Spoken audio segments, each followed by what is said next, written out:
அதுல என்னோட நிலைப்பாடு, இந்த சிறப்பு வாக்காளர் அப்படிங்கிற நிலைப்பாட்டை நான் எதிர்க்கிறேன். வட இந்திய குடிகள், வட இந்திய உழைப்பாளர் இங்க வர்றாங்க, அவங்களுக்கு வேலை கொடு, அவனுக்கு அரிசி இதை கொடுக்குறேன் கொடு, ஆனால் வாக்குரிமை கொடுக்கூடாது.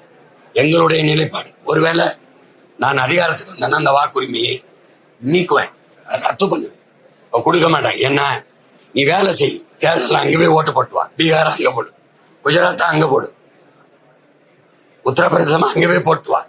இங்க நீ வந்தீங்கன்னா 1.25 கோடி இருக்கான், 1.25 கோடிக்கு நான் கொடுத்துட்டேன்னா அங்கே கவுண்டர் பன்னியர் பெரிய தேசிய இனம், பெருத்த தமிழ் சமூகத்தில் பெருத்த இனம் 1.5 கோடி, 1 கோடி, முக்குளத்தோர் 1 கோடி, 1.5 கோடி இப்படி இருக்குன்னா நாங்க ஒன்னா இல்ல, மொத்த வன்னியனும் ஒன்னா இல்ல, மொத்த கவுண்டனும் ஒன்னா இல்ல, மொத்த தேவரும் ஒன்னா இல்ல. ஆனா இந்திக்காரன் 1.5 கோடி இருக்கான்னா 1.5 கோடியும் ஒன்னா நின்றுவான். ஒரே மொழியில அவர் நேசனுங்க, இந்தியாஸ் அவர் நேசனுங்க, இந்துஸ்தானிஸ் அவர் லாங்குவேஜ் ஹிந்தி இருந்துருவான். மொத்த பேரும் பிஜேபிக்கு தான் ஓட்டு போடுவான், காங்கிரஸ் கூட போட மாட்டான். அப்ப அவன் என்ன பண்ணுவான்னா இந்த நிலத்தை ஆக்கிரமிச்சு எடுத்துருவான். அப்ப ஏற்கனவே அரசியல் அதிகார வலிமையற்று அடிமையா நிக்கிறேன். அவர் கேட்கிறாரு பாருங்க, வளத்தை கொள்ளையடிக்கிறான், என்னால தடுக்க முடியல. 790 கோடிக்கு ஒரு நாள்ல குடிக்கிறான், என்னால தடுக்க முடியல. அவன் வந்துட்டான்னா இந்த நாடு அதிகாரம் இந்திக்காரன்ட்ட போயிருச்சுன்னா இது இந்தி பேசுற இன்னொரு மாநிலமா வந்துடும். ஈழத்துல என்னை அடிச்சு விரட்டின மாதிரி இங்க அடிச்சு விரட்டுவான்.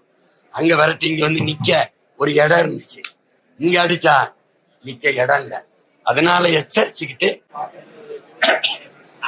அது சும்மா அந்த குற்றச்சாட்டு சாதிய ரீதியா எடுக்கிறாருங்கிற குற்றச்சாட்டை நான் ஏற்கல. ஏன்னா நான் எந்த களத்துல எந்த நிலத்துல வாழ்றனோ அதுதான் இலக்கியமாவோ படைப்பாவோ பிரதிபலிக்கும். இப்போ அண்ணன் உதயகுமார் வந்தாருன்னா சின்ன கவுண்டர்னு எடுக்கிறாரு. இப்போ எங்க அப்பா பாரதி ராஜா வந்தாருன்னா அவர் வாழ்ந்த தேனி மாவட்ட மக்களின் வாழ்க்கையை எடுப்பார். அது மாதிரி தம்பி மாரி செல்வராஜ் அவர் வாழ்ந்த பகுதியில் இருக்கிற மக்களினுடைய வாழ்க்கையை பிரதிபலிக்கிறார். நான் பார்க்கல, என்னை பார்க்க சொன்னார், நான் தொடர்ச்சியா பயணத்தலங்களை பார்க்கல, நான் பார்க்கலன்னு சொன்னேன். பார்த்த எல்லாரும் சொன்னது மிக சிறப்பா எடுத்திருக்காருன்னு தான் சொல்றாங்க. அதுல சிலர் சொல்லுவாங்க சும்மா சாதிய படத்தை எடுக்கிறாரு. அவர் இல்லாத ஒரு சமநிலை சமூகத்துக்காக விரும்புற ஒரு படைப்பாளி அவரு. அதனால அது படைப்புக்கு என்னை பொறுத்தவரைக்கும் தனிப்பட்ட முறையில் என் தம்பி மாரி செல்வராஜ தெரியும். அவன் எடுத்துக்கொள்ற படைப்புக்கு 100 விழுக்காடு உண்மையா இருப்பான், 100 விழுக்காடு உண்மையா இருப்பான். என் தம்பி வெற்றிமாறனும் 100 விழுக்காடு அந்த படைப்புக்கு ஈடுபாட்டோட இருப்பான், தவறு செய்ய மாட்டான். அதனால அந்த படத்தை சாதி முதல்ல தூண்டாரு வைக்கிறாரெல்லாம் இயலாம காழ்ப்புணர்ச்சி இன்னும் வயிற்றெரிச்சல்ல பேசுறது, அதை போய் பொருட்படுத்திக்கிட்டு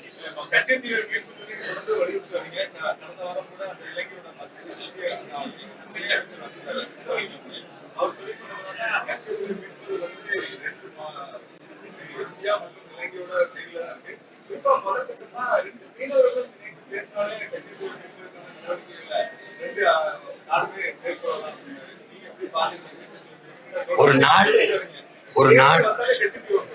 நாடு தன் கடல் பரப்புக்குள்ள 12 நாட்டிக்கல் மைல் தான் ஆதிக்கம் செலுத்த முடியும். நான் சொல்றது நல்லா விளங்குது. ஒரு நாடு தன் கடல் பரப்புக்குள்ள கடலுக்குள்ள 12 நாட்டிக்கல் மைல் தான் ஆதிக்கம் செலுத்த முடியும். ஆனால் இலங்கை என்னோட கச்சத்தீவு இங்க வரை என்னுடைய எல்லை வரைக்கும் விரட்டி கைது பண்ணிட்டு போகுது. அது மொத்த கடல் பரப்பும் தன்னோடது போல கட்டமைக்குது.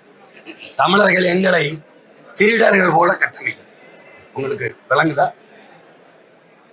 அப்ப அதை கேட்கறதுக்கு இந்தியாவால முடியல, கையாலாகாத ஒரு அரசாக இருக்குது. கச்சத்தீவை மீட்போம்னு நாங்க மீட்டு கொடுங்க நாங்க கேட்கல, நாங்க மீட்போங்கிறோம். நீங்க பார்க்க போறீங்க, நான் தமிழ்நாட்டின் முதலமைச்சர் வந்த பிறகு அவனே நீயே வச்சுக்கன்னு சொல்லுவான். எப்படி சொல்லுவான்? அவனே சொல்லுவான். நீங்க பார்க்க போறீங்க.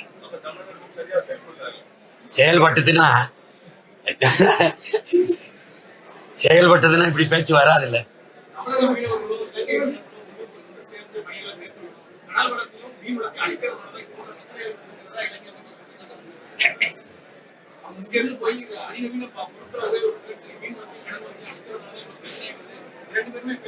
மீனவர்களும் பேசி முடிவெடுப்பாங்கன்னா ராணுவ அமைச்சகத்துக்கு, மீன்வளத்துறைக்கு அமைச்சகத்துக்கு, வெளியுறவுத்துறை அமைச்சகம் எதுக்கு? நான் கேட்கறதுக்கு பதில். மீனவன் உட்கார்ந்து பேசிக்கணும்னா நாட்டுக்கு நாடு அதிபர்கள் எதுக்கு? வெளியுறவுத்துறை எதுக்கு?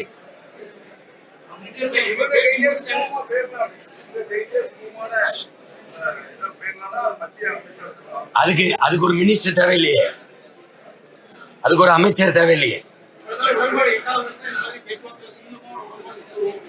எப்போ?